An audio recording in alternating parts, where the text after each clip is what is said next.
Hello friends, EC multi solution में आप सभी लोगों का स्वागत है।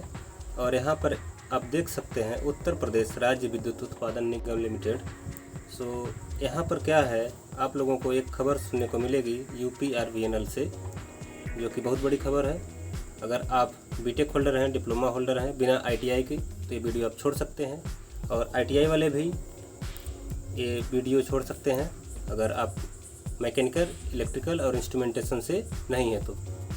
अदरवाइज आप अगर मैकेनिकल, इलेक्ट्रिकल, इंस्ट्रूमेंटेशन से ITI कर चुके हैं तो ये वीडियो आपके लिए है। और आपके लिए एक रिक्रूटमेंट है, जो कि यहाँ पर ऑफिशियल वेबसाइट पर आप पहुँच जाएंगे, गूगल में सर्च करेंगे UPRVNL, और यहाँ पर पहुँचने के बाद आप रिक्रूटमेंट सेक्शन में आएंगे, जो कि आप देख सकते हैं मैं रिक्रूटमेंट सेक्शन में हूँ, रिक्रूटमेंट नोटिस में हूँ। तो इसके बाद आपको यहाँ पर एक ऑप्शन मिलेगा regarding inviting online application for the post of technician grade 2 mechanical electrical instrumentation against advertising number बोला बोला बोला। तो आप यहाँ देख सकते हैं ये 8 जुलाई का ही न्यूज़ है, 8/7/2022। तो ये बहुत ही अपडेटेड न्यूज़ है। तो यहाँ पर आप क्लिक करें, देखें एक नया पेज खुलेगा। यहाँ पर आपको क्लिक करना होगा तो एक PDF डाउनलोड होगा, जिसमें पूरी की पूरी आपको सूचना दी जाएगी। नोटिफिकेशन है यही, तो यहाँ डाउनलोड कर लिया जाए। मैंने पहले से डाउनलोड कर रखा है, इसलिए यहाँ पर आप देख सकते हैं कि दे रहा है कि do you want to download again. तो मैं फिर से डाउनलोड नहीं करूँगा, मैं डायरेक्ट इसको ओपन कर रहा हूँ। तो इसके लिए थोड़ा सा वीडियो में पॉज करूँगा। तो आप सभी लोग जितने भी ITI के कैंडिडेट्स हैं, यहाँ देख सकते हैं ये इस तरह से नोटिस खुला हुआ है। तो यहाँ पर आप लोगों के लिए रिक्रूटमेंट है, भर्ती है टेक्नीशियन ग्रेड 2 के लिए, जहाँ की पहले पद पर है पोस्ट कोड 01 यांत्रिक, यानी कि मैकेनिकल के लिए। जनरल में 30 सीट है, OBC के लिए 1 सीट है। ये तो बहुत कम दिया गया है OBC के लिए। SC के लिए 14 है, ST के लिए 7 है, और EWS के लिए 5 है। बाकी आप EWM है, आप भूतपूर्व सैनिक है तो उसके लिए है, और ये स्वतंत्रता सेनानी के लिए है। तो इस तरह से आप टोटल देख सकते हैं, जोड़ करके जितने भी रिक्रूटमेंट है ये आपके लिए है, मैकेनिकल के लिए। नेक्स्ट में आप देखिए इंस्ट्रूमेंटेशन दिया हुआ है और इलेक्ट्रिकल दिया हुआ है, यानी कि पोस्ट कोड 2 क्या है, विद्युत इंजीनियरिंग, इलेक्ट्रिकल इंजीनियरिंग या इलेक्ट्रीशियन कर सकते हैं आप। तो इलेक्ट्रीशियन ट्रेड में आपका ITI होना अनिवार्य है, जिसके लिए जनरल में 56, यानी कि सबसे ज़्यादा 56 सीट इसमें अवेलेबल है। और OBC के लिए 16 है, फिर SC के लिए 24 है। इसी तरह से आप देख सकते हैं हर एक कैटेगरी के लिए दिया गया है।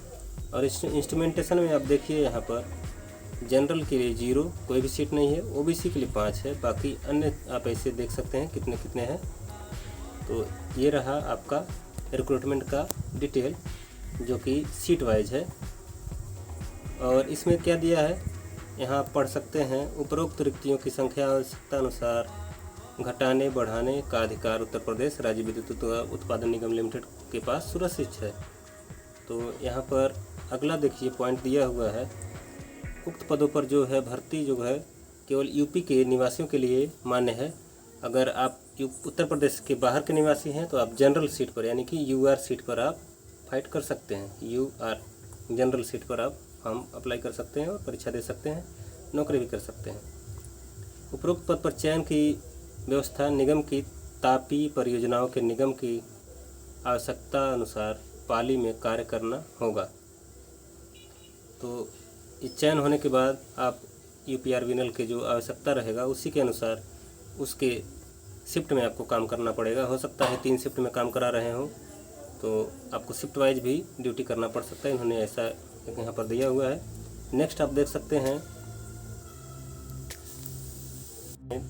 नेक्स्ट पॉइंट में दिया हुआ है, पद पेंशनेबल न होकर के अंशदायी भविष्य निधि योजना के अंतर्गत आवरित है, यानी कि इसमें ओल्ड पेंशन आपको नहीं मिलेगा। ओल्ड पेंशन का मतलब जैसे कि आप रिटायर होने के बाद भी आप अपने सैलरी का कुछ % लगातार तब तक पाते रहेंगे जब तक आप जीवित रहेंगे, यानी कि ये वाला पेंशनेबल होता है। और आप अपना पेंशन का थोड़ा हिस्सा गवर्नमेंट को देंगे, और गवर्नमेंट आपको भी उसी हिसाब से अपना हिस्सा शेयर करेगी। उसके बाद आपको नए पेंशन की स्कीम के अकॉर्डिंग आपको पैसे मिलेंगे। तो 2 स्कीम है, न्यू पेंशन और ओल्ड पेंशन। तो नेक्स्ट है आपका जो पे मैट्रिक है, आप देख सकते हैं बेसिक कितना है आपका 28,000 रुपये। उसके बाद आपका DA TA और हाउस रेंट अलाउंस जितना भी है वो सब जोड़ के आएगा। अगर आप लोग कमेंट करेंगे तो मैं वेतन को भी जोड़ के बता दूंगा किस तरह से वेतन निकाला जाता है और कितना आप वेतन पाएंगे इस लेवल पर। लेवल 4 का है, इसका मतलब बहुत ही अच्छी नौकरी है। इसके बाद आप बहुत जल्दी जल्दी प्रमोशन पा करके, अगर आपके पास डिप्लोमा या बीटेक है तो आप जल्दी से जे भी बन सकते हैं, तो भविष्य अच्छा है इसमें। और यहाँ पर आप देख सकते हैं पोस्ट कोड 1 2 3 के लिए क्या क्या दिया हुआ है। क्वालिफ़िकेशन क्या होना चाहिए, क्वालिफ़िकेशन योग्यता यानी कि हाई स्कूल होना चाहिए विज्ञान और गणित विषय के साथ, या तो समकक्ष परीक्षा उत्तीर्ण हो। उसके साथ ही ये तथा लिखा है तो प्लस हो गया, उसके साथ ही क्या होना चाहिए, फीटर ट्रेड में आपका ITI होना चाहिए। और एक उसके बाद क्या होना चाहिए, CCC सर्टिफिकेट आपका होना अनिवार्य है, परीक्षा के बाद आपको प्रस्तुत करना पड़ेगा। इसी हिसाब से आप देख सकते हैं टेक्नीशियन विद्युत में आपको इलेक्ट्रीशियन ट्रेड में ITI होना अनिवार्य है। हाई स्कूल कितना होना चाहिए, विज्ञान और गणित विषय के साथ होना चाहिए। उसके बाद साथ ही साथ आपको CCC भी चाहिए, यहाँ देख सकते हैं। इसी तरह से इंस्ट्रूमेंटेशन पोस्ट के लिए भी है। इंस्ट्रूमेंटेशन में क्या होना चाहिए, या तो आपका इंस्ट्रूमेंटेशन में ITI हो या इलेक्ट्रॉनिक्स में आपका ITI हो, तो आप इसको अप्लाई कर सकते हैं विथ CCC भी होना अनिवार्य है। अब इसके बाद आप देख सकते हैं लिखा हुआ है उपरोक्त सभी शैक्षणिक अर्हता ऑनलाइन आवेदन के समय पूर्ण होनी चाहिए, यानी कि आपका ITI का रिजल्ट आ चुका होना चाहिए, यानी कि आप पास हो चुके हैं या नहीं हो चुके हैं, इसका रिजल्ट क्लियर हो गया हो। उसके बाद जो भी आप अप्लाई करेंगे, जो भी आप अपना योग्यता दिखाएंगे, वो डॉक्यूमेंट वेरिफिकेशन के समय आपको दिखाना होगा, प्रस्तुत करना होगा। दूसरा पॉइंट है यहाँ पर, इसका ये फर्स्ट पॉइंट है, दूरस्थ शिक्षा माध्यम से प्राप्त प्रमाण पत्र एवं अनुभव के आधार पर प्राप्त प्रमाण पत्र अथवा तकनीकी प्रमाण पत्र मान्य नहीं है। यानी कि अगर ITI किए हैं तो मान्य है, और अगर डिस्टेंस से आप किए हैं मान्य नहीं है। ITI गवर्नमेंट कॉलेज से किए हो या प्राइवेट कॉलेज से किए हो, रेगुलर बेस पर होना चाहिए। अगर आप रेगुलर क्लास कर रहे हैं तो ITI में किए हैं तो आप ये ज़रूर भर सकते हैं। यानी कि अगर आप प्राइवेट किए हैं कि खाली फॉर्म भर दिया गया है और परीक्षा देने गए हैं, ये प्राइवेट होता है, एक दिन भी क्लास नहीं जाना होता है, क्लास का कोई फीस नहीं लगता, वो प्राइवेट होता है, तो आप नहीं भर सकते। यानी कि अटेंडेंस बेस्ड जो भी आपका ITI है वो आप भर सकते हैं इस फॉर्म को।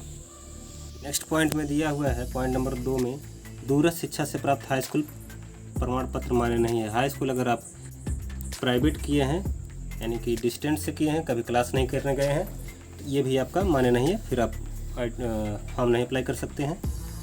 ऑनलाइन आवेदन करने वाले आवेदकों के, तीसरा आप देख सकते हैं पॉइंट, ऑनलाइन आवेदन करने वाले आवेदकों को हाई स्कूल परीक्षा उत्तीर्ण होने के साथ साथ हाई स्कूल परीक्षा में गणित एवं विज्ञान विषयों से में पृथक उत्तीर्ण होना अनिवार्य है। ऐसा नहीं कि आप विज्ञान में पास हो गए हैं और गणित में फेल हो गए हैं, विज्ञान में पास हो गए गणित में फेल हो गए तब भी नहीं भर सकते। यानी कि आपको विज्ञान और गणित दोनों में अलग अलग पास होना अनिवार्य है। उसके बाद आप ऐसे अगले पॉइंट को देख सकते हैं। अगला पॉइंट में दिया है, ऑनलाइन आवेदन के समय ITI परीक्षा उत्तीर्ण होना अनिवार्य है तथा अभ्यर्थी के पास SCVT NCVT के निर्गत अंतरिम राष्ट्रीय व्यावसायिक प्रमाण पत्र, तकनीकी प्रमाण पत्र अनिवार्य है, होना अनिवार्य है, ठीक है। और एक CCC होना भी अनिवार्य है, आप नेक्स्ट पॉइंट में देख सकते हैं। एज बाउंडेशन कितना है, एज बाउंडेशन की बात की जाए तो एज क्या है, कम से कम 18 साल हो और अधिक से अधिक 40 साल हो, ये एज बाउंडेशन है। अगले में आप देख सकते हैं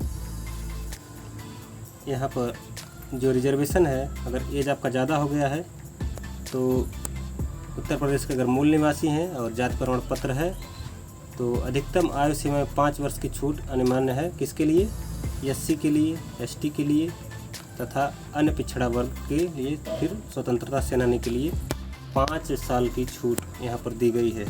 OBC वालों के लिए भी ये बड़ी खबर है, 5 साल की छूट दी गई है। और अगले में आप देख सकते हैं ESM, अगर भूतपूर्व सैनिक हैं तो उसके लिए 3 वर्ष की छूट दी गई है। यह 3 वर्ष की छूट कब मिलेगी, जब आप उत्तर प्रदेश के शासन के अनुसार, उत्तर प्रदेश शासन आदेश के अनुसार आप आर्मी में कम से कम 5 वर्ष की सेवा किए हों, तभी आपको ये 3 वर्ष का छूट मिलेगा। तो ये क्राइटेरिया है। और अगला क्राइटेरिया है, आप देख सकते हैं तीसरा क्राइटेरिया जो दिया गया है, जो अभ्यर्थी अप्रेंटिस एक्ट 1961 के अंतर्गत अप्रेंटिस किए हों को अधिकतम आयु की सीमा में छूट अप्रेंटिसशिप अवधि या 1 वर्ष जो भी कम हो अनुमान्य है। यानी कि अगर आप अप्रेंटिस किए हुए हैं 1 वर्ष का तो आपको 1 वर्ष का छूट मिलेगा। अगर आप अप्रेंटिस 6 महीने का किए हैं तो सिर्फ 6 महीने का छूट मिलेगा। अगर इस हिसाब से तो आपको ज़्यादा से ज़्यादा 1 वर्ष का छूट मिल सकता है अगर अप्रेंटिस किए हुए हैं। अगर 2 साल का भी अप्रेंटिस किए हैं तो 1 ही साल का छूट मिलेगा। अगर आप 6 माह का छूट अप्रेंटिस किए हैं तो सिर्फ 6 माह का मिलेगा, क्योंकि ये 6 माह ही आपने सिर्फ अप्रेंटिस में गंवाया है, तो इसलिए 6 माह का आपको छूट दिया जाएगा। तो नेक्स्ट में चलते हैं।